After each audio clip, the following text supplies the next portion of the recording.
What's up, real MVPs? Ricky Widmer here, and welcome into another edition of MVP Sports Live right here on either the MVP Twitch or the MVP YouTube channel. This is where we talk about everything going on in the sports world. I am joined for another episode with my beautiful co-host, Dave Oster. Hey, everybody. Dave, how you doing on this wonderful Tuesday? Doesn't feel like a Tuesday to me. Felt like more of a Wednesday to me, but maybe that's because you slept through all of Tuesday? No, I didn't sleep through all of Tuesday. I slept for a little bit. I took a little nappy poo in the afternoon. Got to take those naps, Dave. That's how you keep fresh up here. But no, earlier today, it didn't feel like a Tuesday. I don't know what it was. I did. Remember that thing I told you? I was like, I don't need to do that today. I did that thing. I went out and shoveled. Oh, okay. That thing. I was like, poop? That was my first thought. I was like, no, okay. There was a lot of snow. I don't know if we got the full 8 to 9 that they were projecting. I don't know how much it is. It sucks outside. Did you break a sweat doing it? Oh yeah. Yeah. So that means that big driveway. That's how much there was there and how much driveway Dave's had. Breaking a sweat doing that shoveling, but. Dave, gonna flex on the driveway. I've already flexed on the shed. You gotta. Yeah, can't flex both places. Then Soapy will be driveway Soapy, not shed seriously. Flex Soapy. But we got a jam-packed show today talking about all of the NBA. We've got basketball, Dave. A great show planned. Before we get into everything, though, let's get the housekeeping out of the way. Number one, if you are not in the Discord, you're behind the 8 ball and you're not a part of the greatest community in the universe. However, you can be a part of it right now for free. Link down below to our Discord, the greatest community talking about sports each and every day. You can also put !Discord into Twitch chat to get that link right now in order to join it. If you want to support us, you can go to patreon.com/MVPvids. You can also throw us a sub on Twitch and get rewarded for doing so. Amazon gives you Prime Gaming each and every month. Why not throw it at us? Get rewarded for doing so. The same rewards that go to our bronze patrons. Also, thank you to our patron sponsor, Pat Hill. We're on Twitch every Monday through Friday, twitch.tv/MVPvids. We are also on YouTube at MVP Sports. Make sure you're in tap to everywhere we have content going. Today's show is also sponsored by MANSCAPED, but we will talk about them later. Dave, first thing we're talking about today, a little bit of NBA trade news, as this was from yesterday. We talked about it in the Discord because of everything we had yesterday. I decided, hey, we'll push it to today, and that is Kevin Love trade rumors, Dave, as this is from NBA Central via J. Dumas Reports, and it says the Brooklyn Nets have shown interest in Kevin Love. There are also other reports from Dumas that the Nets are also intrigued with trading for JaVale McGee from the Cavs, but Kevin Love could be thrown in there also. So I'm just going to ask you right away, is there any way in your mind that a trade for Kevin Love and the Brooklyn Nets actually gets done? That'd be pretty fucking hard to make contracts work there, so they're getting another team involved, definitely. Yeah. Does it help them win a championship? Maybe. I mean, they obviously need more help they need more bigs, period. Like, they've got DJ, and that's about it, and he's not good for 48 a night. Like, that's not possible, especially in this state and age. So, yeah, I think they are looking at what the market is. I think another name out there that probably would be interesting is Nerlens Noel over on New York. A lot of these guys who are on lower contracts but have some years in the league with some upside, like JaVale makes sense, but outright. Kevin Love doesn't exactly fit the build. You're looking for someone who can defend the 5. Well, Love hasn't been able to defend shit in years. Yeah, he can shoot. He can space the floor. He can rebound pretty well still. But I don't see him helping this team out win a championship. He's not really what they need right now. I mean, so if I'm the Nets, do I make a trade for Kevin Love? No. And the reason why I say that is yesterday in the Discord when this was thrown out there, I immediately threw out that if you're going to make this work just between, I know that you said, you'll have to get a third team involved. Yeah. I don't even know if a third team would help. And the main reason why is the Nets, just in order to get Kevin Love's contract onto the Nets, the Nets would have to give up two of their big three contracts after their big three, which you have Joe Harris at 16 mil. You have Spencer Dinwiddie at 11.4. Easily gone. And you have DeAndre Jordan at 10.3. I agree. Spencer Dinwiddie easily gone. DeAndre Jordan not gone because of the connection between him and KD. Yep. The linchpin for me, and I know in the Discord everyone said there's no way he gets moved. You keep him on the Nets, but like Joe Harris. The reason why I figure if you're the Nets, why you would maybe want to do a trade that involves Joe Harris and Spencer Dinwiddie over to the Cavs is because think about your big three right now. You've got Kyrie playing your point. You've got James Harden playing your two. You've got Kevin Durant at the three. Maybe they're thinking, hey, you know what? Joe Harris, Kevin Love, kind of doing the same, or can do the same things for us. Yes, Joe Harris is cheaper. Yes, he's got an extra year on his contract. Yes, he is younger. Kevin Love is 32. Joe Harris is 29. I guess 3 years younger is a big deal. Some people may think not so much. But if they feel like K-Love and Joe Harris can do similar things at the four, then maybe they're thinking, hey, K-Love can do a similar role. He's been in the league longer. He's played with guys of the KD, Kyrie kind of ilk. But he's played with LeBron James. Yeah, he's also got playoff experience, and that could be a big thing that they could be looking for is we need him for his playoff experience. Plus, with him having 3 years on his contract, it would line up then with Harden, Durant, Kyrie, and Love all having 3 years. And it's basically, this is our core for our championship windows. Yeah, no, can't see it, won't see it. It's dumb as fuck. It makes absolutely no sense. Kevin Love has been where during the majority of his playoff run? On the fucking bench because he's hurt. So, sorry. I'm not going to trade for a guy on a massive contract who will not be healthy when I need him to be. I mean, you're already taking gambles with so many guys in this roster. I'm so in love with injury-prone players. As the Nets, you can't make this happen. You refuse to do it, and I think this is just trying to stir the pot. I think this was a non-credible source. So you're saying that this was not even, shouldn't even look at it, not even a real thing. We're just throwing out K-Love to throw out K-Love again. Correct. I think it's just trying to get people talking about Kevin Love again. Might be his agent with a plant in the article for, you said Dumas is the writer. Yeah, I 100% am in that idea because there's no one has interest in Kevin Love for his current contract. And again, remember when we talked about this last year, the thought was, oh, Kevin Love's getting moved. And then all of a sudden came out that the Cavs thought that teams should be giving them firsts to get Kevin Love. And everybody else in the league is like, how dumb are you? Like, you understand what contract you gave him, right? Yeah. Like, what, I mean, to be fair, Al Horford got moved, and obviously that wasn't the worst deal in the world. So, who knows? Who knows what could happen out there? But it just, Kevin Love is not the guy for the Nets. This is not, the Nets need a true center. JaVale McGee will help, bridge a gap for them. Like I said, I like Nerlens, but I don't know what the Knicks are doing this year. So, if they're competing, their defense is incredible. He's part of that reason. He doesn't need to score.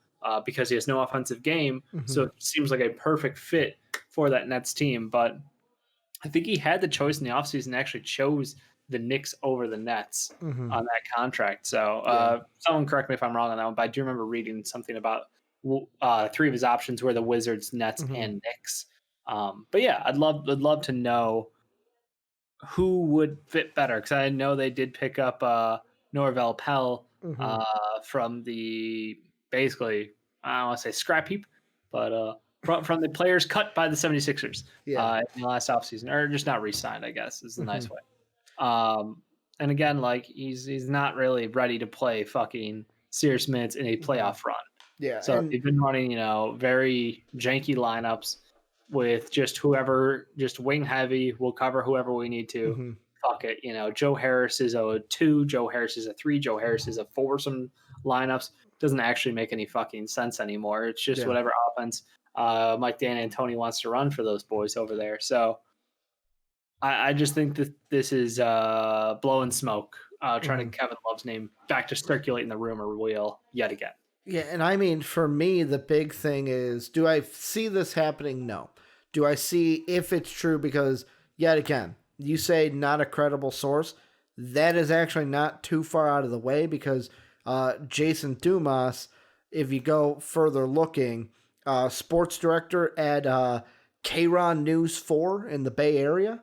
So it's like, first off, you might be sitting there thinking, why the hell am I taking a sports director from a Bay Area news, like local news, as my main source about what's going on with the Brooklyn Nets and the Cleveland Cavaliers? Yeah. Like, it'd be different if it was Shams or Woj. Exactly. When it hits a credible source, sure. But, like, you're right. Like, the Nets do, like, are the Nets... I'll ask the stupid question. So you were like, oh, they need to, like, help rim protecting, which any championship team, any pieces we can add to help us win, you're always listening. But do the Nets absolutely have to make another move to strengthen this team, or could this team right now win a championship? Like, is that hole at rim protecting that vast to where it's like, we absolutely need to add that before the trade deadline? Because for me, if I'm thinking like that's the big thing, JaVale McGee's a big-time option because of the low contract. I would actually like Andre Drummond. It's just $28 million. Yes. I'm not making that work as well. The other one I would throw out there, yet again, he's back to playing, I believe it was a hand injury or minor hand injury, and Miles Turner. That may be even more doable because he's $17 million compared to the $28-30 million of K-Love and Andre Drummond. But that's another team in the East, and that's a team that's winning in the East. Good point. They are not moving on Miles Turner. I think he's staying home. The only thing I can think of is like, yeah, I still wonder if they're going to try to pick up a certain, 6'6" center from the Houston Rockets by the name of PJ Tucker. That's the guy who I'm like, I know I mentioned rim protection. He can't really rim protect, but he can play great on-body defense. So I know everybody says he can guard 1 through 5. We've mentioned it before.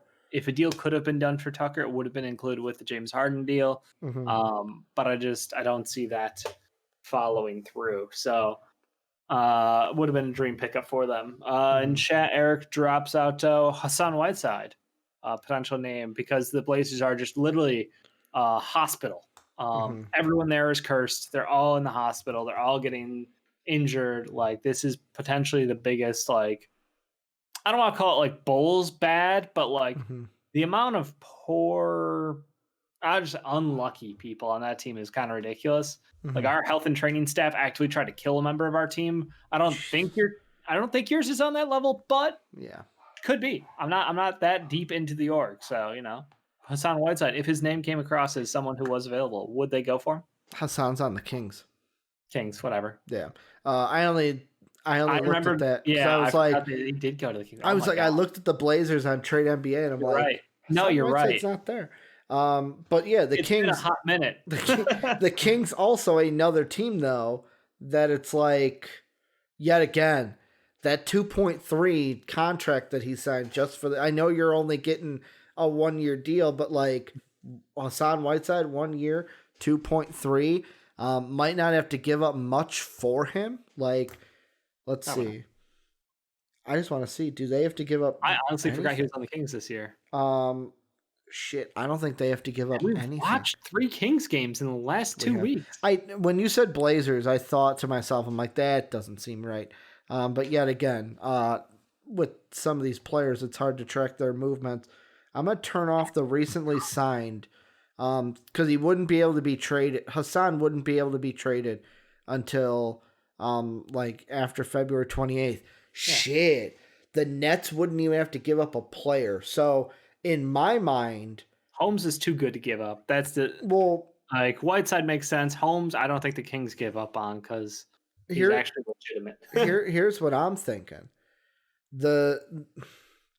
Now, yet again, this may be an overpay, but the Nets have 3 second rounders this year. Indies, Atlanta's, and Phoenix. Yeah. Do you think 2 seconds this year for Hassan Whiteside is fair? Or 1 second? Like 1 second and a future second? Like, I think that can get done. Like 1 second and a protected second that may or may not convey. Like for us, 2.3 million of Hassan Whiteside, who you don't have to give up any player to make the contract work. Yeah, again, it's just the trap of Hassan Whiteside, you know? Are you going to get like the crazy good version of him, or are you going to get the one who fills the stat box line but makes your team actively worse? The only good thing is it better than rolling out not a 5? Like that's the question, you know? And we heard the asking price for PJ was going to be about 3 second rounders. Yeah. Eric throws out Rashard Holmes. Do you think Rashawn Holmes? Do you think he gets traded at all from the Kings? I literally said that one right at the gates. It was no. There's no way they're giving. I say there's no way, but it's the Kings, and the Kings are going to Kings. I think he's too good to give up in a one season swap over for them. Like I like him too much. Yeah, and I mean, he's actually a positive player on their team. The only other person I have seen that has kind of been in trade rumors when it comes to Kings news is Bielitsa. He doesn't do that. He doesn't do anything that the Nets would want. So what basically it comes down to JaVale McGee, Nerlens Noel if the Knicks want to trade him, or like a Hassan Whiteside. Yeah, I'm trying to think about other teams who have like some center depth who might be able to step in. You know what the funny one is? What? No, not saying it. Not going there. I was gonna make fun of Marcus Aldridge's old ass, but I'm like, he doesn't like. He just scores. He doesn't even give a shit anymore. There was a trade that I saw today. Yet again, one of these like random blogs throwing out a trade. Yeah. It was LaMarcus Aldridge goes to the Hornets for, I think it was Malik Monk, Bismack Biyombo, one other player, and then this year's first. And I would not give up this year's first for 1 year LaMarcus Aldridge. Yeah, I'm like, for the Hornets, like, what, to make the 8th seed and then lose? I think they'll make the 8th seed without him. Yeah, or like, okay, the 6th or 7th. Like, basically, you're making your team better incrementally, but then to what? Lose in the first round? Yeah, and would you want to re-sign LaMarcus Aldridge at this point? No, I'll keep Bismack Biyombo for the year because I think he's also done. At the end of the year. The only other guy for the Nets that I was going to throw out there, and this is yet again, I'm going to say this right away. I do not think he gets traded, but based on how this team is played, based on how this team is moving forward. Thad Young. No, I was going to say Steven Adams. Do they try to get like a Steven Adams from the Pelicans? But yet again, 27.5. Yeah, not fucking. Yeah. If they had $27.5 million, you know who they wouldn't get? Steven Adams. They get somebody better. Yeah.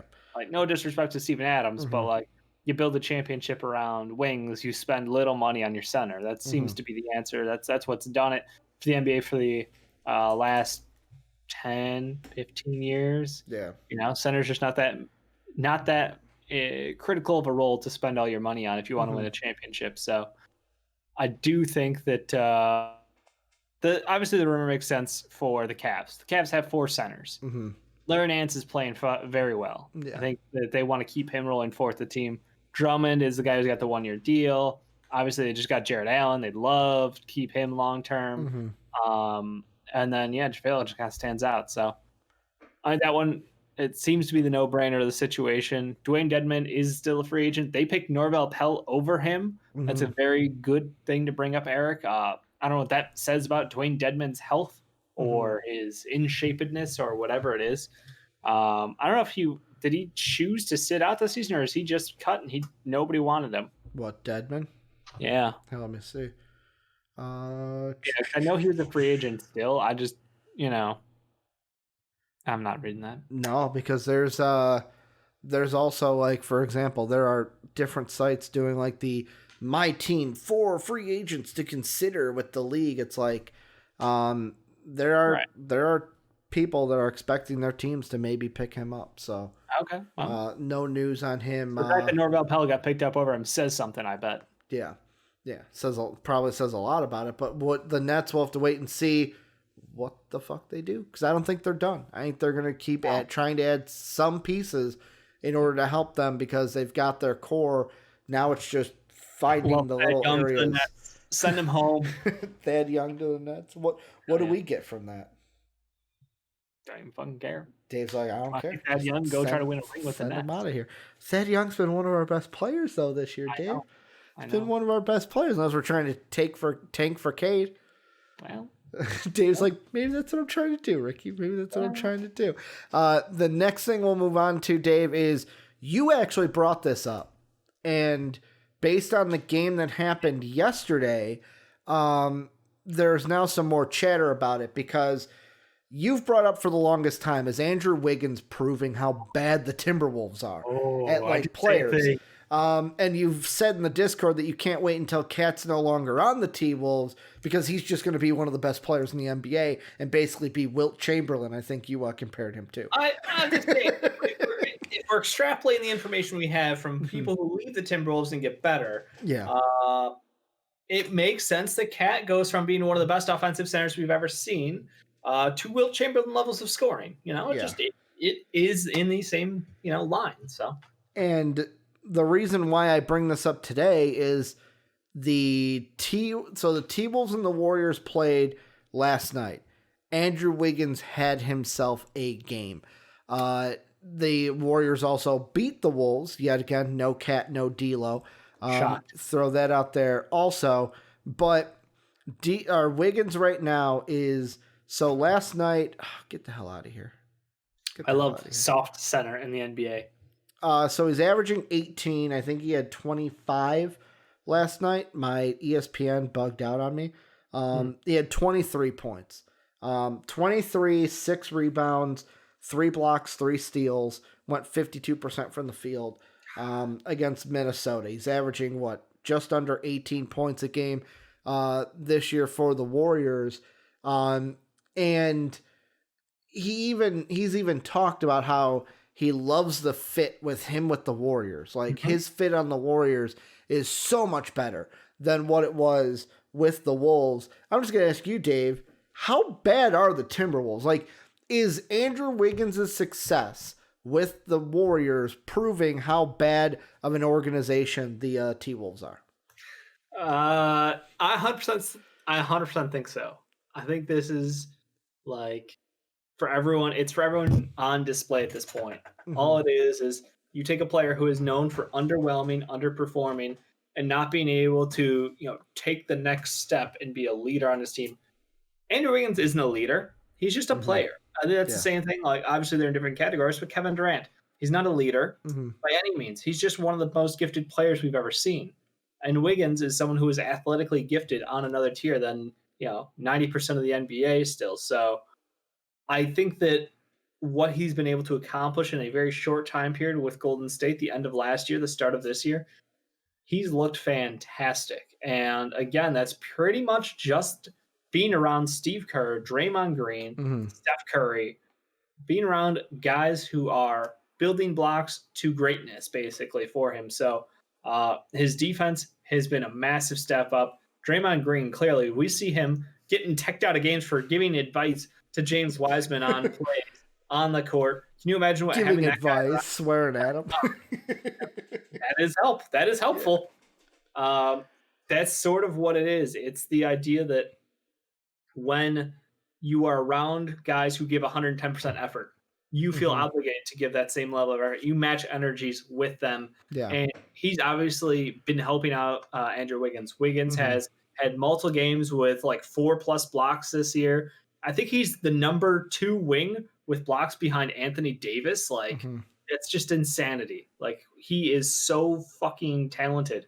And when he turns it on, it's great. And again, people who want to point his scoring numbers being down, well, his efficiency is also at an all-time high.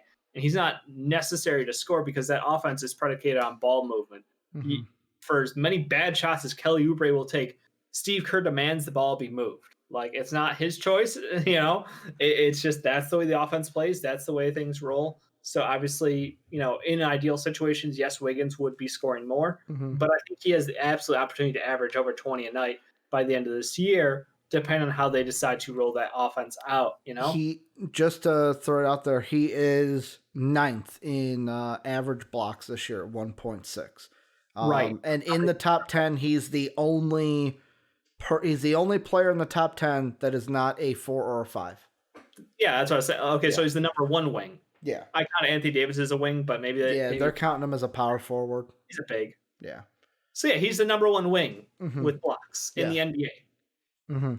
Fucking, that tells you right there. That's an effort thing. Steals, he's been putting in the effort. He's a good man-to-man guarder. He went in the 2 games against the Clippers. If you watch the Kawhi Wiggins matchup, I think Kawhi had literally 2 shots made in those 2 games. Like he only, while being guarded by Wiggins. Yeah. Just asterisk that, whatever. I can't make an asterisk with my hands.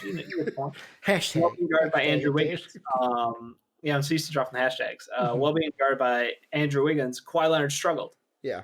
Again, this kid is gifted athletically. He is long. He is strong. And now he's playing with motivation. It's awesome to see. And this really, I want to make this a success story, but let's get back to the shit talking. No, I mean, and Mad Rogue brings up a good point that you and I haven't even thought of. Oh, I did. Look at fucking Thibodeau. Thibodeau, his time in Minnesota, it's like, oh my God. Well, we never looked at it as it being Thibodeau's fault. It was just like, man, Coach Tibbs can't get those boys playing. And then he goes to New York, Dave, the mecca of, oh my God, we're going to make fun of this team and meme this team and their failures to death. Yeah. And he has them as one of the, I think they're the best defensive team right now, if not one of the best. They're the number 1 defensive rated in the NBA as a team. And they're doing it on a team with a lot of people would say less talent than the Timberwolves. It's like, holy shit. People would agree. A team with motivation. You you get a team and you get them motivated, fucking you could do anything with them. And like the Knicks have been exceeding expectations this year. I mean, even look at Ricky Rubio. We've mentioned that before. Was doing great things in Phoenix. It's like, wow, Rubio's doing great. Utah even was instant success. Like then he comes back. Shoot threes. They literally Timberwolves traded Ricky Rubio because he hurt their offense by not spacing the floor. He goes to Utah. What does he do? He learns to shoot threes. Yeah, and then he's playing phenomenally. And then he goes to the fucking Suns and he plays incredibly well. And then, like you said, they dragged him home, and it's just shit. And he looks depressed out there. I feel for the guy. Yeah, it's like he's basically being buried out there. It's just the motivation on the team. They got Tom Thibodeau and Jimmy Butler and couldn't get these kids to give a fuck. And I think that's more about the whole team than it does about one guy. I think it's easier to fall in line when you're just the majority over there. So yes, Jimmy Butler couldn't get these guys to give a shit, and the fact that he went on to do that for another team and then another team after that, like it speaks volumes about what that team is and what's tolerated in that locker room. Yeah. If Cat runs the locker room and he doesn't want to give a fuck, then no one else has to give a fuck. Well, that's also like, the thing that I'm surprised with, and yet again, it's only been a few games, is the fact that like Naz Reid's been playing well to where it's like, I'm almost sitting here going like, is Naz Reid going to be the only like asterisk to where it's like everyone else on that team loses motivation. It's kind of like just falls into what what's the word I'm thinking of? Just the mood of the team. The status quo. The status quo. Thank you. Where Naz Reid in his last 14, 13, 20, 11. He had 10 rebounds last night against Golden State. 5 of 16 from the field. I know not as good as his previous 4 where he was shooting 50, 80, 85 against fucking Clint Capella and the Hawks. Went fucking 6 of 5 from the field there. Like, is he going to be the only one that is big shoot though? Like, to be fair, nothing against him. Good point. But like their team makeup is get Cat the ball. So when Cat's not there, Cat's fill-in is going to get the majority of the preset plays. Good point. Maybe that's why it's just a system thing. But like the system, but also I don't want to take any credit from Sean's boy Naz Reid. I think he is a very talented scorer. Yeah. But if we're getting call outs here. I mean, there's a certain long boy by the name of McDaniels out there who has shown flashes. He has shown flashes. And And that's why, yet again, I'm not going to harp on it too much, but I am going to say it puzzled me why the Timberwolves, who have motivation problems already, took a player at number 1 who has fucking motivational problems, Dave. Oh my, Rick, you preach now. Like, it's just one of those things where the Timberwolves are, I'm sorry, T-Wolves fans, you're a bad organization. You're bad, and that's coming from the Bulls, where the Bulls are a bad organization. Well, better. We've got AKME. We're getting better. It got better. No, but it hasn't got better. We're getting better.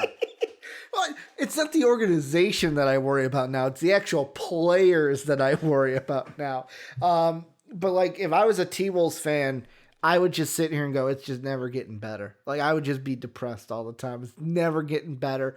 Because like Wiggins, I would almost, as a Minnesota fan, root against Wiggins because it just proves like, hey, players leave you, they get better. A coach leaves you, they get better. Minnesota, and that's the thing. I don't know what the fix is. I mean, look how good Rocco got as soon as he went down to Houston. Mm-hmm. Yeah, he suddenly became the best fucking defensive player in the universe. Yeah, he was playing the 1 through 5 on defense. He was averaging 4 blocks and 2 steals a game for the end of the. It was insanity. And I know he's a Sixers, product of the process, but he went through your team. He didn't live up to your expectations. Obviously, you're flipping the roster over. I understand, but like, can we just literally everything out there? Yeah, it just points back to this being a problem on the team, and I wonder. He is bad now on the point whatever that's Portland's issue now. Portland kills their wings. That's not my fault. Dave's like, not my problem. Portland kills wings. But I wonder, how do you fix this as the Timberwolves? Like, a team with bad motivation. Obviously, the coach is a problem, but the coach clearly isn't the only guy because they've replaced coaches now. Yeah. So, I mean, are we going to finally point the finger at Cat and tell him to put his big boy pants on and give a shit on defense, or like D'Lo do the same? Like Beasley do anything other than score the ball? Anthony Edwards learn to fucking like read the book on basketball. Like, go put him in front of like one of those 80s fucking projectors in a classroom and have him watch classic fucking how-to basketball videos. Yeah. Like, it's embarrassing how bad that offense performs, how little they give a shit on defense out there. I'm angry just talking about them, and I've only had to watch 4 of their games this year. Yeah, and I mean, just doing a little bit of research. First off, GM Scott Layden, if I'm saying that right, he's been there since 2016. He's been the general manager of the Timberwolves. So he served as an advisory role. And then on the 9th of 2020, oh, no, never mind. Google lied to me then. He's gone. He was gone on December 9th of this year. Then, because when you still Google their GM, it says Scott Layden. But basically, coaches, Ryan Saunders has been there since 2019. I want to partly lean towards the Cat thing that you were mentioning, because I've brought this up before on Old Fast Breaks of, after reading John Calipari's book, it's evident to me that Cat never seemed like a leader, where Cat was always a player, where everything Calipari mentioned of him in the book was that, yes, he's got his own certain ways to try to motivate himself, but you got to also, little Carlito on his shoulder. But like, you got to have someone to motivate Cat. That's what you need.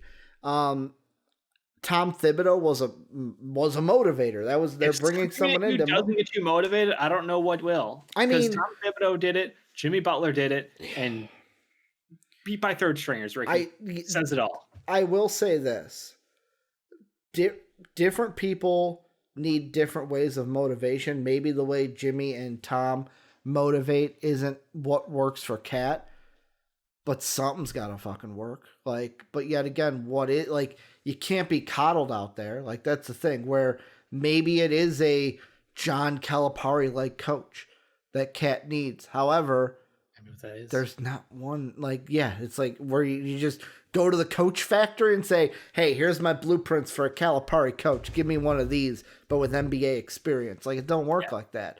I understand, like, Cat's having like an absolutely fucking horrible year. Like, no argument with that. I understand his last 12 months have been like God awful, extremely tough. Yeah.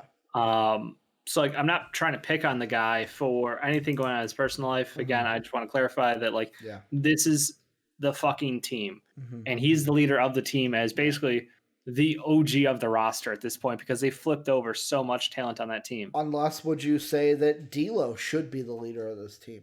Or it should be D'Lo is the leader and Cat is the secondary. Cat's the guy who's been there longest. Okay. That is the answer. Is you're the best player who's been there longest. And like I think a lot of I don't know. D'Lo's a good guy. Again, I don't know if he's a leader. I think that's the problem. This team has no one who's a leader. And even if you did, like say you were like Ricky Rubio's a great leader. They don't respect Ricky Rubio because he's not on the same level of a player. Like if it was a Chris Paul, where the Thunder got Chris Paul last year, and the whole team looked up to him, and he set the tone, he set the pace. And I don't think he's anywhere near as hostile as Jimmy Butler is with some of the stuff he does. And I think that vibed well, and they all bought in. Now, I'm sure Scotty Brooks was part of that. I think that not Scotty Brooks. Why I say Scotty Brooks? Who's our head coach, Ricky? Of the Suns? Why am I blanking on his who is name? our head coach right now? Oh, Billy Donovan. Billy Donovan. I'm sure Billy Donovan helped buy in with Chris Paul, but I don't know that they have anyone there on the fucking Timberwolves to do that. So that's the problem. You need a veteran who is respected, who can be the voice and the leadership in this team, in this locker room. And let's be honest, Ed Davis, nah. No. Jake Layman, no, not old enough. Ricky Rubio really is the only veteran on this team outside of Karl Anthony Towns and D'Angelo Russell. So, and Russell is still super young. So, you know, like that's the problem. They literally have no veteran leadership. Yeah. And apparently Rubio, who has known for his work ethic in his past, can't get through to him. Yeah. Or no longer gives a fuck about it at this point. I don't blame him. Yeah. And it's like the T-Wolves is just one of those things where it's like, how do you fix it? That could be one of them, getting a leader. But yet again, at this point, I think the only way they're getting a leader is if they draft somebody and basically it's just like that kid turns into the leader of the team. Yeah, however, you try to develop leadership, but we've been in the suck. You gotta have it. Yeah, you gotta just have it. Like that's just it. What about if they go after someone? And I know right now the Spurs are a pretty good team, but like someone like a DeMar DeRozan, that would help. Like that would be huge for them. And I know that like you're like, why would you want to go after DeMar DeRozan on this team? And I'm like, DeMar's a fucking leader. Yeah, that guy is so good on the court, off the court. He's an excellent human being. He's got great work ethic. I know he's perfect down in San Antonio right now doing what they're doing. But like if I'm the Timberwolves, that's the kind of caliber player I'm looking for. Someone who is older, established, you know, like Kyle Lowry. I know I just went with the fucking trash bros, but like you get the point is like both of those guys, older players, established players, they've been stars. They know exactly what it takes and they can set the tone for the rest of the roster in that locker room. And that's really what this team should be looking for to add, because right now they're a ship without a rudder. Yeah. And it's just going to be, it's sad because I want the T-Wolves to be good. But because like what, the last time they were kind of good was like Jimmy willed them to the playoffs, but like what, the KG days before he was even traded to Boston, and it was just like, Ricky, because you got the 20 and 20 Fat K Love days. Oh, that's right. You got the Fat K. They weren't a good team. Maybe they bring back K Love. Work out a deal with the Cavs. Bring K Love back, Dave. You know what? Maybe he could be the leader for this team. After what I saw last year, I think he's going to limit. It's like he doesn't want to lose that much. Leader, but at some point, when my coach is a fucking idiot, I just don't care anymore, and I will let you know. See, like, you know who? Although I don't want this to happen because he's already been there, that's why I liked when Derrick Rose was there. Because I felt like that team at least had somebody that they could lean on in that role. But Derrick Rose, I want him to go to a playoff contender now. I want Derrick Rose to get a ring at this point. Just fucking ring chase. Get Derrick Rose a ring. Dave, let's move on to our favorite segment, the dampest of dudes, the soggiest of shooters, the moistest of men, sometimes the mistiest of misses. These are our wet boys, players of the game from the day prior. How it works is Dave gives a wet boy, I give a wet boy. Patrons at patreon.com/MVPvids also give a wet boy as well. Dave, I will let you go first. Who's your wet boy? January 26, 2021. I had to give my love. I think this is the second time this year already, or this. Yeah. Malcolm Brogdon over on the Pacers really wowing me. He has been one of the best guards in basketball this year, bar none. He has got everything it takes to be a star in this league. I'm just shocked at how much he has continued to add to his game. He plays up to the situations. He just knows how to run an offense, knows how to get his when he needs to. Again, you see that 13 to 14 from the line. He's attacking. He's getting fouls. Everything you want to see. And man, the Bucks fucked up when they let him go. Yeah, and like you even brought that up to us before we went live of like the Bucks let him go, and like Soapy said, for Eric Bledsoe because they thought he was the guy. I mean, it was injury concerns. Okay, but like yeah, he's been phenomenal, especially like. I know he got like I'll put the card up again, like rebounds and points, but like to me, his assisting has been phenomenal this year. Yeah. And it's one of the main reasons why now also Sabonis, baby Sabonis, has been playing very well for them ever since the Vic drama started last year. But yeah, this is now his, you were right, second wet boy of 2021. Yeah, he's surprised me. He's an all-star guarantee at this point in my mind. Yeah. I really just look forward to seeing how the Pacers team continues to pull things together and compete for a playoffs for a top spot. He now joins Kevin Durant and Steph Curry with 2 wet boys, and now trails the elusive club of Joel Embiid and Zach LaVine, who are at the top of the clubhouse with 3 wet boys. What a shocker that your favorite player and Jake's favorite player are the most celebrated wet boys of the year so far. Yeah, they're the best. They're the best players so far through January. Who would have known? Dave, I am going with a different route for mine. I do not have a wet boy.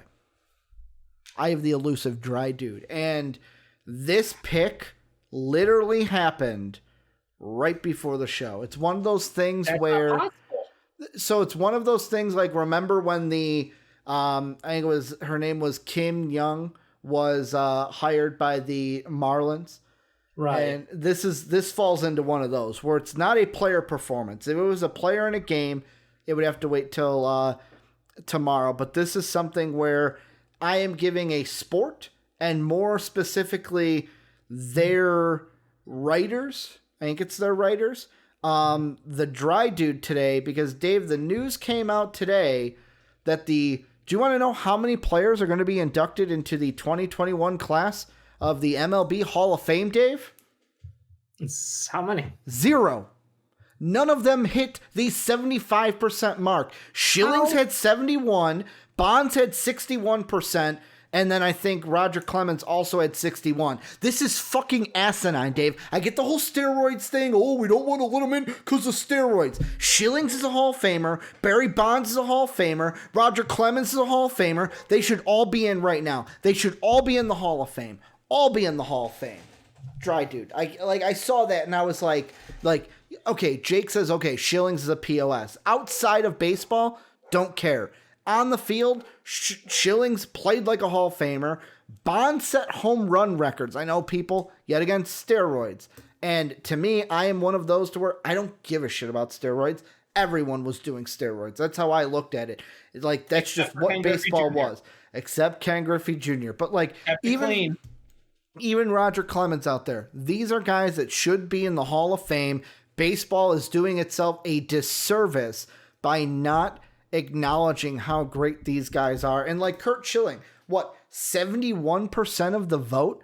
Like, first off, how does you only get 71% of the vote? 2, I kind of hate that it's like you have to get to this percentage of votes, and why nobody got up above that percentage. I can't do it. Like, it's one of those where I saw it today and it was just like, how does that even happen?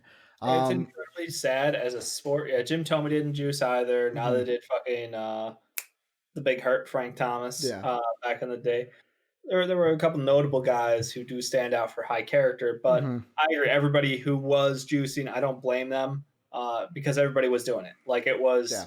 extremely common amongst the MLB. Basically, Ricky, at this point, my only hope is that these voters either are stripped of their rights or they die. Yeah. Because the baseball is filled with the olds. Yeah. The olds are going to be dying off soon, right? Yeah, they've got to. Like, though, it's just like, so here's... That's how this problem gets solved, is people who are more open-minded and understand the world as it is today are going to be like, well, he did steroids, so did about 400 other people who were playing the sport at the same time. Yeah, he broke some records. He's a national fucking icon. Yeah. Kurt Schilling's bloody sock, national icon. Barry Bonds, home run record, icon. Like, you can't take that away from them. Celebrate the sport. The good, the bad, you have to celebrate all of it. It would almost be like, because yet again, the thing I'm going to ask is, so the treatment that Kobe and Dirk got on their knees that they went overseas for, that was technically illegal, right? And that's why they went overseas for it? Those substances were not yet illegal by the NBA's testing policies, what I was told. Because like I was gonna make the comparison of like, the NBA players everywhere are doing I guess growth hormones or whatever recovery treatment stuff that keeps you healthier longer and gets you back up to 100% faster. Yeah, well, yes, that is rampant. When you're playing so many back-to-backs, I mean, Ayton got suspended and John Collins got suspended both for steroids last year. Yeah, but yeah, it again, the NBA just does a better job of like, we'll pop a guy every year just to keep people on their toes. But we know it's a rampant thing, and we're not going to really go after people. And again, it's only what they can test for. So guys who went overseas for several months to have procedures and whatever, it is what it is. I think, again, the NBA does it right again. And like Jake said, and that's why I'm surprised at, he said he's with you kind of, Dave. He's surprised that the old whites didn't vote in Schilling. Schilling, do you want to know how many votes he was shy of getting in the Hall of Fame? 16. 16 votes shy, and he had 71.1%. Bonds had 61.8%, and then the 354 game-winning Kurt Schilling had 61.6%. It's asinine baseball. You lose today. You're the biggest loser, and your writers. Well, actually, fuck it. The whole sport. They've been losing for a while now, right? If you ask me, but Mad Rogue asked a question. I know this is supposed to be a long-form subject, but I think it's a fair question. Do Altuve, Verlander, Springer have a chance at the Hall of Fame? Everyone was sign stealing when the Astros won it. I think sign stealing is equal to steroid usage of the past. I mean, for me, I would say if you're going to keep someone out for if you're going to keep someone out for steroids, if you're going to keep someone out like Kurt Schilling because, like Jake said, POS, then you got to keep those three out. Just consistency, right? Verlander's the only one. They're cheating. Has a Hall of Fame worthy career. I don't think Altuve or Springer have that yet. Yeah, I mean, I don't know if again, but I know Verlander has been around long enough to get consideration. Yeah, and yet again, Jake says Verlander wasn't a hitter and involved in the sign stealing. All right, Verlander gets through, but the other two, steroids are cheating. Sign stealing is cheating. If you're going to keep these cheaters out, why don't you keep these cheaters out? If that's the way you're looking at it. I just don't think either one of them is good enough to make it in the Hall yet. Yeah, there's that too. Those two, they're so far. Like it's so far. It's almost like if I ask the question of, I don't know, is Bam Adebayo a Hall of Famer? Like, yeah, we don't know yet. He's good. He's had good seasons, but I don't know if is Domantas Sabonis a Hall of Famer? Yeah, I think it's in that category. But yeah, I had to give the baseball writers their dry dude for today. And then Dave, the patron, what boy, you voted for him because somebody told you to.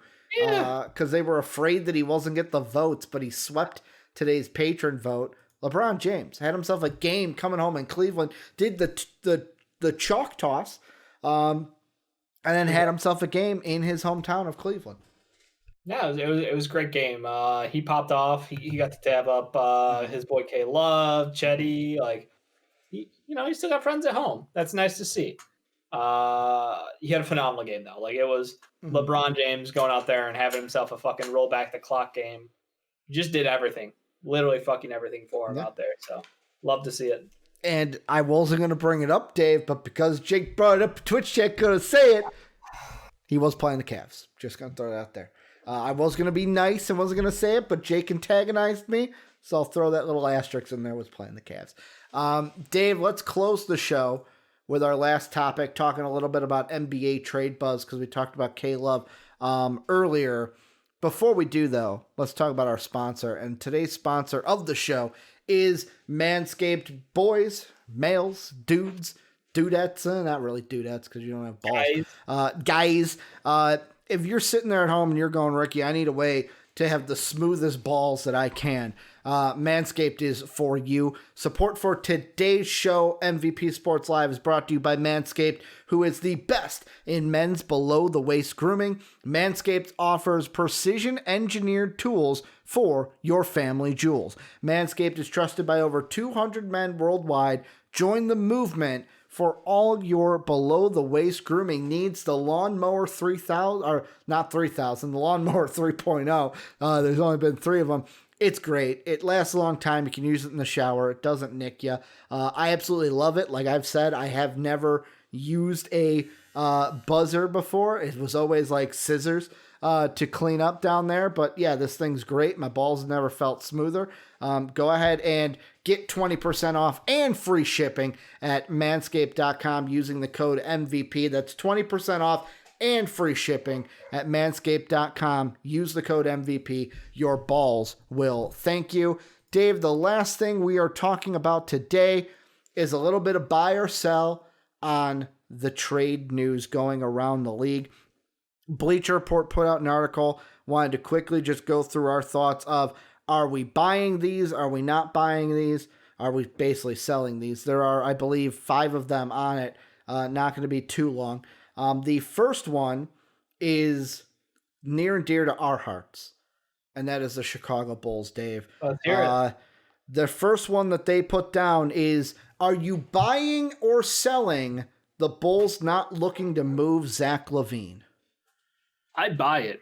I don't think Zach's on the move. I think Zach is our cornerstone of the future. I think he is the only player on this team who I absolutely fucking love. Like Patrick Williams, love.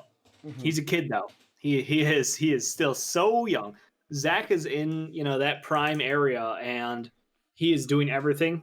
He's gotten better year over year over year. It's exactly what you want to see out of a player. He is he's one of the best scorers in the NBA, and he's actually jumped like Devin Booker and Donovan Mitchell this season with his play on both sides of the court. So I've been nothing but impressed. I think the Bulls are going to look to extend him. I want to see him get, I don't know. He might get a max if he keeps this shit up. If he's putting up like 25, or no, he's at like 27. I don't know. He's bounced around a little bit with recent scoring, but I got you. His stats are great. Yeah, it's a career. It's based on a career year for him. I'm buying this as well, mainly because I've always been on this train. I've always been on the train of we don't need to trade Zach LaVine yet. Now, I do agree with the article where they say if the Bulls aren't at least listening to anyone with offers, then they're out of their mind. Obviously, it's the always listening, never trading kind of a deal here. And this year, Zach is averaging 27 points, 5 boards, 5 assists. He's shooting 50% from the field and 39% from 3. His best percentage he's ever shot from 3 in his career. Also best field goal percentage. Yeah, he's absolutely phenomenal. He's a walking bucket, and he attacks in so many different ways. So no, we are keeping him right now. There is no fucking chance we are looking to move on from Zach LaVine, because if we do that, we're just trash. Yeah, I mean, the problem with the Bulls is everything else. Yep. Everything else is a problem. Kobe White struggling, Wendell Carter being injured, and struggling before that. I mean, before this injury, Wendell was playing better. He was playing like he was improving. This is year 3 of like Wendell plays good, then he gets hurt. Yeah, and like I'm sick of it. Yeah, I'm not defending him to like keep him around long term. I'm saying like for this season, he was at least playing better. There was improvement there, but yet again, he was taking more shots. Yeah, I mean, he wasn't making many of them, but he was taking more shots. If you're injured, that's obviously not going to help as well. Plus Lowry coming back off injury has had some. Well. He's since coming back, he's been so-so. Yeah, I mean, as a whole, has been good. quick aside, the year as a whole is a success. Like, I'm happy to see him step out of the Jim Boylan bubble. Oh, you know? He is a different player. The stand in the corner and don't do anything. At least he's coming up, setting screens, rolling off of them. Fucking WFD down there in Washington, and I'm screaming my fucking head off at them to get him more involved in the offense. But now John Wall's replacement in Russell Westbrook has to get his triple-double and go minus 11 during that time period. Like, that's the priority for fucking Scotty Brooks down there. Keep Russell Westbrook happy. The next one kind of surprised me, Dave, because I didn't think that we were in the conversation for this at all. Their second one was also about the Bulls. It said, Chicago a sleeper in Bradley Beal sweepstakes, Dave. If Bradley Beal is traded, because yet again, I'm on the side, I'm selling this right away because I don't think the Wizards are trading Bradley Beal. I think that is a media thing that we try to pump out there that he's going to get traded. Do you sell that? Not selling that the Bulls would be interested, that the Bulls could get a deal done for Bradley Beal if he's available. Makes no fucking sense. We have Zach LaVine. Like, why would you? Bradley Beal's not going to make us a better team. Well, look at it would have to be like Jake said. It would have to be a Beal for LaVine swap. It would have to revolve around that. Last year, go like literally Zach LaVine stats plus like 2 points. Like, I think he was averaging 35 and 5 or something like that on last year. So, and he was not a good team. It was not a good team at all. Yeah. Why would it make a fucking difference for us? It doesn't. So I don't think that we are. I mean, maybe we're involved as a third team. We've got a lot of players on contracts who are movable. So I could see us as a facilitator to trades. But being the recipient of Bradley Beal would be extremely unlikely. And again, why do we trade for someone even older than, like, the timeline doesn't add up? Yeah, I think that's a dumb writer. I'm selling this only because of the fact, not on the Chicago sleeper, on the Bradley Beal sweepstakes. I don't think he gets moved. I don't think the Wizards are even thinking about moving him. Like, the Wizards shouldn't even think to move him. If the Wizards are thinking about anything, they should be thinking about firing their trash head coach, Scotty Brooks. Like, that should be their first move and first order of business, is not getting rid of Bradley Beal. Dave, the next one I'm going to kind of twist, because both of you are going to say bye to this, but I'm going to do it in a different sense of, so it's PJ Tucker. And the question was, basically, are numerous teams targeting PJ Tucker? Duh. That's an obvious buy. Even Kevin O'Connor, your favorite blog boy, says numerous teams are hot on Tucker's trails. My question is, buy or sell that he gets moved by this deadline, or does he stay a Rocket this entire year? 100%. I will bet so much money on that if I was a prop bet in Vegas right now. Do you have an idea of what team he gets traded to? Because numerous teams to me means more than 5, right? Numerous means more than 3 at least. Okay. I think if I was looking at, I'm going to pull up the standings, because that is just the easiest way to view all teams. Yeah. ESPN's going to load them any minute now. There we go. Teams who would love to have PJ Tucker in the East. The Philadelphia 76ers, the Boston Celtics, Milwaukee Bucks, the Indiana Pacers, the Brooklyn Nets, the Atlanta Hawks, the Cleveland Cavaliers, and the New York Knicks. So every playoff team. In the West, the teams who would be interested in them are the Lakers, Clippers, Jazz, Nuggets, Blazers, Grizzlies, Suns, Warriors. That's about 16 teams almost you listed off. I list off every fucking team. Yeah. Every team in the playoffs right now would love to have PJ Tucker. Yeah. And not one of those teams would say no to PJ Tucker. If you're doing your job as a GM for any of those teams, PJ Tucker is a net positive player who can knock down corner threes, play great man-to-man defense, and bring a toughness and playoff experience team. He is a win across the board at a steal of a contract and at a value where the Rockets have already said 2 2s, 3 2s would really get it done, somewhere in that range. So I think that absolutely is just, I am shocked that he has not been moved yet. I think this is still, they want to see how things go with Vic before they move any other pieces. This is a settling time for them before the deadline, which will be a selling time for them. Do you think, because for me, I think this is just like the Harden deal, where the Harden deal was for the longest time, we're not going to move them. There was a little bit of after a while, people are like, he like you were even falling into it to where it's like James Harden ain't getting moved this year, where that's just how it felt to where it was like if a deal was going to happen, it was going to happen by now. I think this is falling into the same category of it might seem like a deal is never getting done, but it will get done towards the deadline where I think they're waiting, but it's not waiting to see how he fits with Vic or anything. It's we're going to wait until teams get desperate enough and then want to give us closer to what we want. Probably. Because I don't think any team is shelling out 3 second round, like what you said, 3 second round picks was the reported what they wanted for him. Like we'll wait until we absolutely have to trade him. They get a late one. They're dancing their way over there, dude. Like if you're a playoff team and you're one of the top 2 teams, so you're at 28, 20, 29 or 30, would you give up that pick for PJ Tucker? Just that pick for PJ Tucker? Yeah. Yep. I mean, that's probably then what they're waiting for, to see if a team in the playoffs will be like, here's our first rounder, because the Rockets are in that dance with the Blazers and Thunder to where they might not even have their pick because their pick might be going to the Thunder. Well, we'll go to the Thunder. They'll get the Blazer pick depending on where the Blazers end up. I'm going to piggyback off of this. Buy or sell Vic gets traded by the deadline. Because I know we talked about him possibly being moved. I think it stays. I think it's sell. Mm-hmm. I mean, yet again, free agency is a tricky thing. He's approaching it.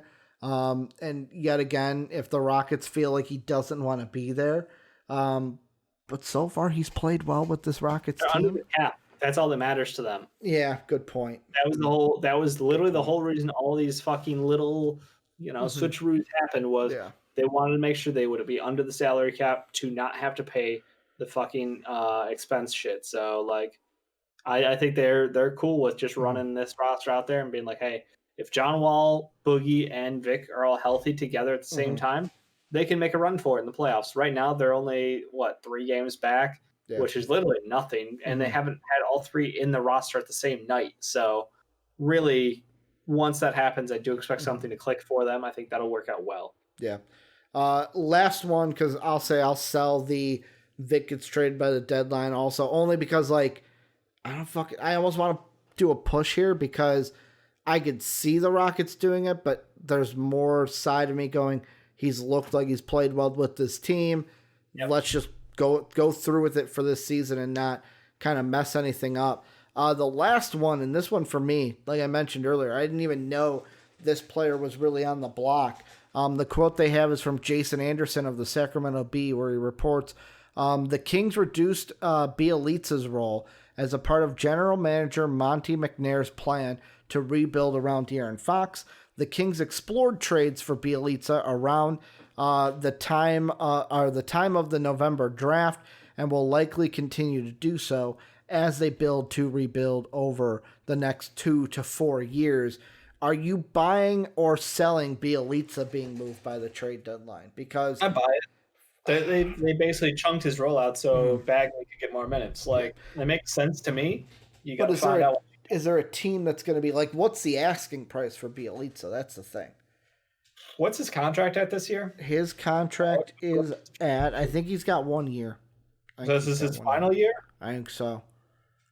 I'm pulling up the spot rack now. He backed out of the deal with the 76ers, so I don't see them going for him. Yeah. Because, yet again, does he fall into the PJ Tucker to where it's seconds for him? Or yeah, I could see 2 seconds or something like that. Yeah, he's done. He's a free agent at the end of the year.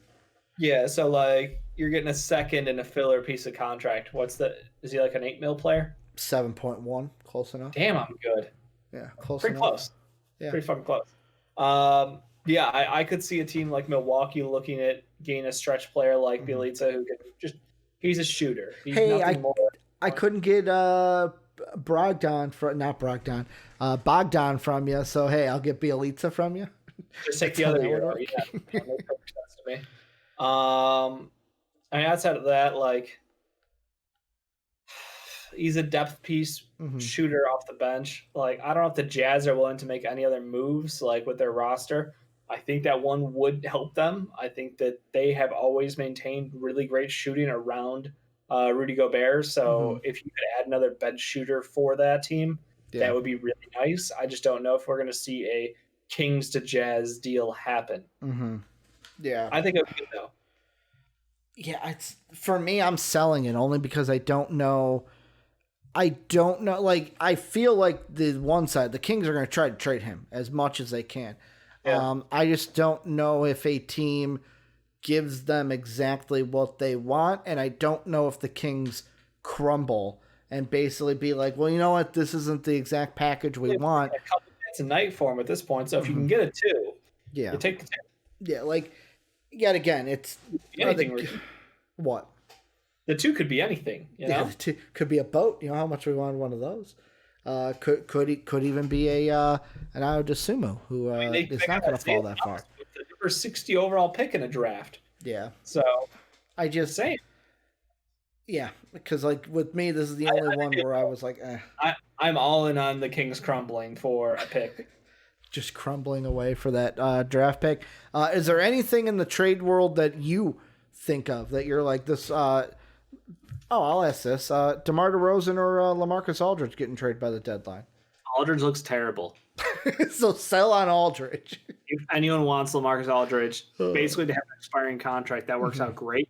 I could see him getting traded for and then cut so he can go sign a vet minimum. Good point. Or like Brooklyn Nets or some shit like that. Like Carmelo Anthony when he got traded.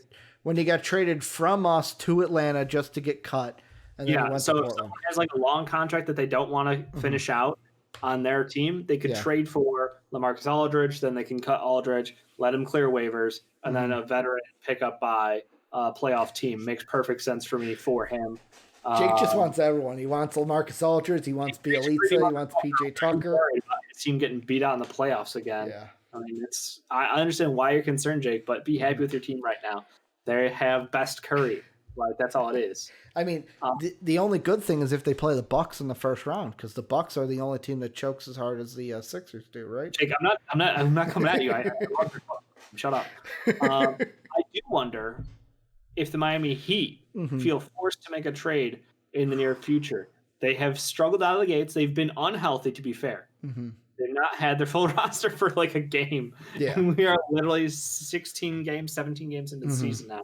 Yeah. For most teams. So I wonder if the time is ticking away for this Miami Heat team to feel some pressure. I don't know if Pat Riley is in a situation where he ever would feel pressure because he's Pat fucking Riley. And he just kind of looks at his hand and goes, it's a lot of fucking rings. I'm pretty confident with the moves I've made so far in establishing the roster that I have. But I do wonder. You brought up Victor Oladipo just a few minutes ago. They're a team with young talent who could ship stuff out of town. I'd sell it. Duncan Robinson plus pieces for Victor Oladipo. I'd sell it. Sell it all day. I buy it. I buy that. The only reason why I'm selling it is if they didn't, Jake brings up a good point. If they didn't want to trade Hero or Robinson for Harden, why would they want to give up any of their young talent? They wouldn't trade both. Was the answer? They didn't want to trade Hero and Duncan. I did trading Duncan for Victor Oladipo.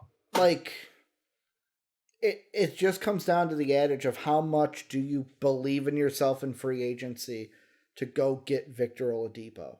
And for me, if I'm the Heat, my confidence is high. Everything I've heard is that he wants to come to Miami. Why would I give up young players if I could just get them in free agency? But yet again, there's always that risk of someone swooping in, wooing them, and getting them away from you. Like, that's the thing. Carmelo Anthony traded New York all over again, or should it be necessary? Remember when he went there? It was why are they giving up all these pieces? Well, they traded over Gallinari, who was hurt, Wilson Chandler, who was hurt. Unfortunately, one of the first-round picks that became Jamal Murray, so that kind of sucked. But again, they traded away two guys on big contracts who were gone for chunks of time because of injuries. Yeah, and like I kind of agree with Mad Rogue. Like Vic said he wants to go to Miami. I wouldn't give up anything for him then. I would just be like, we're gonna win him in free agency. You're just sucking this year. I see, but that's the thing. Word that he will come to your city. Anthony Davis, how'd that work out for him? Oh wait, they went and got him. What, for the Lakers? They needed to go get him. Like, I feel like the Lakers needed to go get Anthony Davis more than the Heat need to go get Vic, because I feel like Pat Riley knows that last year with the Heat, although a great year, let's be completely honest, they overshot a little bit. They overshot a little bit, and I think Pat Riley knows that. Overachieved. And I think Pat Riley knows this. I think Pat Riley knows that the bubble situation helped them, just like I believe it helped the Nuggets as well, because in a normal NBA season, like I believe home game, road game does affect what people actually in the seats instead of playing in an empty gym. So like for me, it's the whole question of how much of the young talent do you want to give up? And do you feel like it's expendable? I think the Heat like their young talent. They believe Vic is going to come to them in free agency, so they're not going to give up any of it to the Rockets if they don't have to. If the Heat are out of the playoffs by trade deadline, do you think they're making a move? If they're out of the playoffs, out of the playoffs. Right now, playoffs is 8-10, so they're only 2 games back at the moment. But if they struggle, yeah, are we saying out of the playoffs to where they're most likely not going to catch up? They're not in the top 8. Okay, depends. If they're in a situation to where it's like, yeah, it doesn't fucking matter. We're not going to make the playoffs anyways. And really, the play-in tournament, it's like even if we did, we got to go up against this team in the first round. I would say no.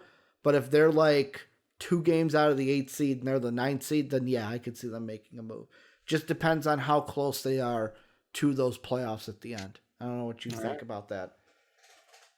What would you say if they're out of the playoffs? I already told you I think they're making a move for him anyway. No matter. I think Duncan Robinson deal for Victor Oladipo could happen. I don't know if it will happen. I think they might try it though. Okay. But that is going to do it for us today. Let us know what you guys think, obviously, down below. Join the Discord, greatest community in the internet. That link is down below. You can also support us at patreon.com/MVPvids, or you can throw us a sub on Twitch, where we are live every Monday through Friday, twitch.tv/MVPvids. We're also on YouTube at MVP Sports. Want to thank everyone in Twitch who was commenting today. Want to thank all of our commenters out there, especially the nice commenters. You guys are the best ones, the ones that tell us that we're special and actually want to have constructive criticism. Don't just call us idiots. Right, Dave? Don't just call us idiots. We don't know anything. Do we even watch pro? That was good attention. Thank you guys for everything you do. Dave and I will be back tomorrow. And as always, have a good day, everybody.